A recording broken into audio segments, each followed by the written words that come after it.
La semana 11 es clave porque muestra el contexto que permitió el surgimiento del terrorismo en el Perú, una fuerte crisis económica, un estado debilitado y el abandono de las zonas rurales, factores que facilitaron la expansión de grupos como Sendero Luminoso.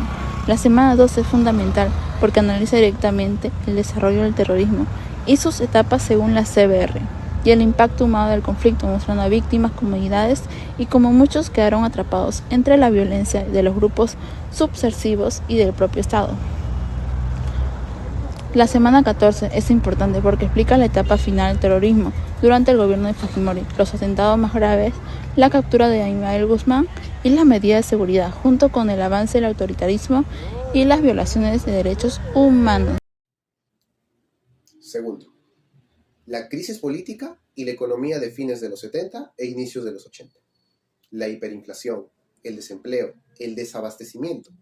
Para 1990, el Perú llegó a una hiperinflación del 7,649%.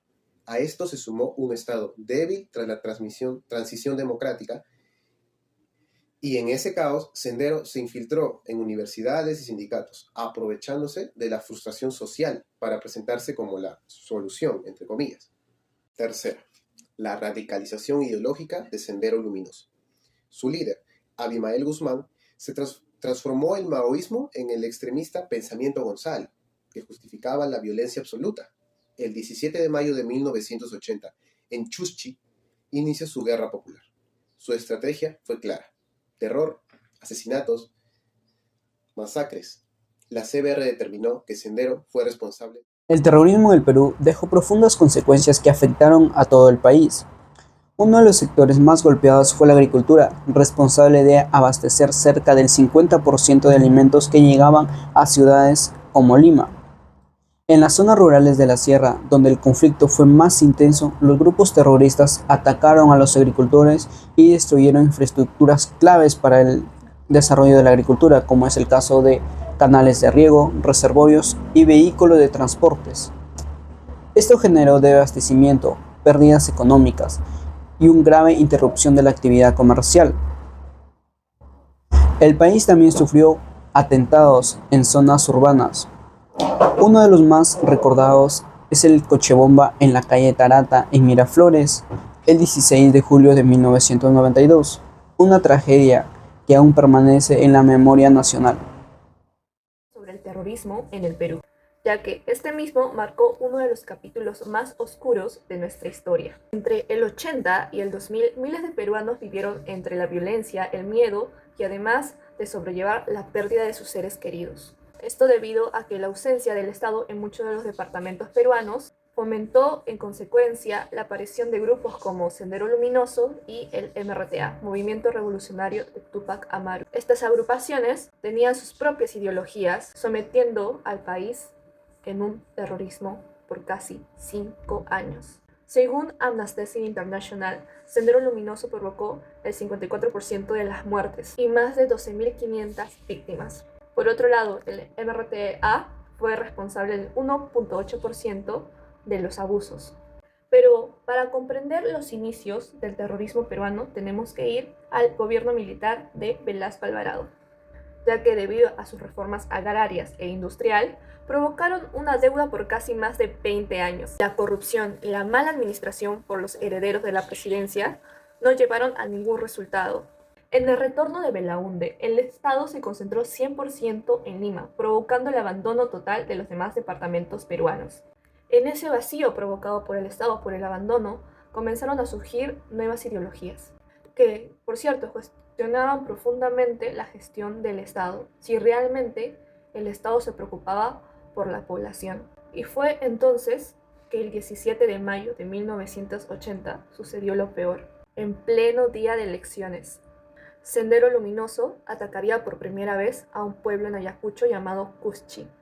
Esto marcaría un antes y un después en nuestra historia. Y con este acto empezaría por primera vez el periodo más oscuro de todos los peruanos. Hoy hablaremos sobre la importancia de los testimonios del terrorismo en el Perú. Durante las décadas de 1980 y 1990, el país vivió uno de los periodos más violentos de la historia. Según la Comisión de la Verdad y la Reconciliación, escuchar las voces de las víctimas no solo permite comprender el impacto humano del conflicto, sino también reconocer la dignidad de quienes fueron directamente afectados. Autores como Carlos Iván de Gregory señalan que los testimonios revelan las múltiples peruanidades heridas y ayudan a entender cómo comunidades enteras fueron afectadas. Asimismo, Ponciano del Pino destaca que estas memorias permiten reconstruir la vida cotidiana en tiempos de guerra y evitan que se impongan versiones oficiales incompletas. En esta sección de la exposición podremos escuchar el testimonio de una persona directamente afectada por el terrorismo en la ciudad de Ayacucho. Muy buenas, vamos a dar inicio a la entrevista sobre el terrorismo. Buenas tardes, mi nombre es Luz González de la ciudad de Ayacucho. Luz, coméntanos, ¿cómo afectó el terrorismo en tu vida diaria cuando sucedió en la localidad de Ayacucho? El terrorismo nos dio mucha incertidumbre en el tiempo en el que vivíamos. Temor a los policías, a la Fuerza Armada, inseguridad, mucha desconfianza entre nosotros. No sabíamos si eran compañeros o eran gente que estaba a nuestro alrededor que no tenían nada que ver con el terrorismo, pero estábamos muy afectados con todo lo que pasaba. Nos habíamos acostumbrado a ver muertos en las calles en cualquier momento. A las 6 de la tarde ya todos estábamos en casa, esperando en algún momento haya dinamitazos, se vaya la luz o haya toques de queda constantemente. Y ha generado en nosotros ¿qué les podría decir? Mucha incertidumbre. No teníamos seguridad, ¿no? Y hemos crecido así.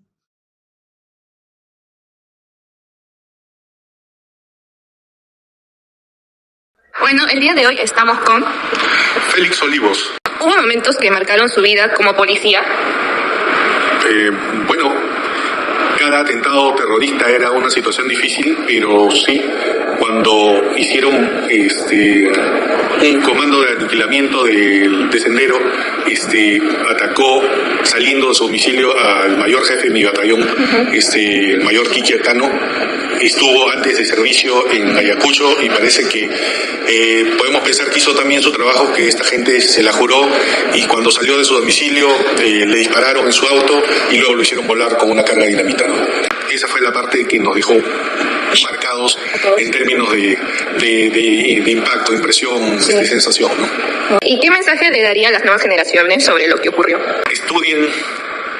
Y no solamente estudiar, centrarse en su carrera, sino lo que pasó en este país, porque todos saben, los jóvenes hoy en día saben que hubo terrorismo, pero como se ha banalizado tanto, se ha romantizado tanto las gestas, entre comillas, de esta gente terrorista, que hoy en día los jóvenes no le dan el valor que hubo a lo duro que pasaron tanto los policías como militares. Esas son las enseñanzas que deben quedar para que los jóvenes puedan visualizar bien lo que es el futuro, ¿no? Sí, bueno, muchas gracias, señor Félix, eso es todo. En 1980 y los años 2000 nos muestra cómo la ausencia del Estado, la desigualdad y la pobreza pueden crear un caldo de cultivo para el terrorismo y el extremismo. Las acciones de grupos de terrorismo como el Sendero Luminoso y la famosa MRTA no solo causaron una enorme cantidad de muertes y sufrimientos, sino que también revelaron las heridas más profundas que teníamos en nuestro país, como la marginación de las zonas rurales y las comunidades indígenas, especialmente las que hablaban quechua. La historia nos deja una poderosa lección, ya que la violencia no surge del vacío, sino surge de las desigualdades y el abandono que hay en este país. A través del relato y los testimonios entendemos que la fortaleza del Perú reside en su gente, en su capacidad de resistir y reconstruir, incluso en los momentos más oscuros, pero también nos invita a reflexionar sobre cómo el olvido y la falta de memoria pueden ser peligrosos, porque si no aprendemos de nuestro pasado, estamos condenados a volver a repetirlo. El compromiso con la paz, la justicia y la igualdad debe ser constante para que no podamos volver a tropezar con los mismos errores. Es fundamental que valoramos la democracia, la libertad y la paz, no solo como conceptos idealistas, sino como derechos con nuestras personas, ya que lucharon en conseguir y que debemos proteger con nuestra conciencia y nuestras acciones diarias. Solo así podremos construir un país más justo, humano y fuerte, donde la historia no sea una sola memoria trágica, sino que sea una luz que guíe nuestro camino hacia un futuro donde el odio y la violencia no tengan cabida. La tarea de las nuevas generaciones pues es recordar esto, aprender y a seguir luchando por un Perú donde todos, sin excepción alguna, puedan vivir con dignidad y esperanza. Gracias.